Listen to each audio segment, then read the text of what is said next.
பூமழைதான் இங்கு பொழியுது பார் நீ புன்னகை புரிகையிலே தேன்மழைதான் கண்ணில் வழியுது பார் நீ தரிசனம் தருகையிலே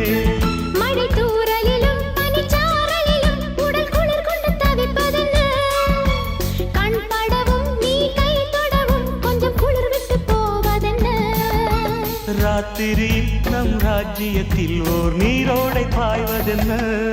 அதுதான் அதுதான் உனக்கும் எனக்கும் கொண்டாட்டம் கும்மாளம் நதியா நதியா நை நதியா நதி போல் நெடியும் நடையா இடைதான் கொடியா கொடி மேல் கனியா கொண்டாட நான் இல்லையா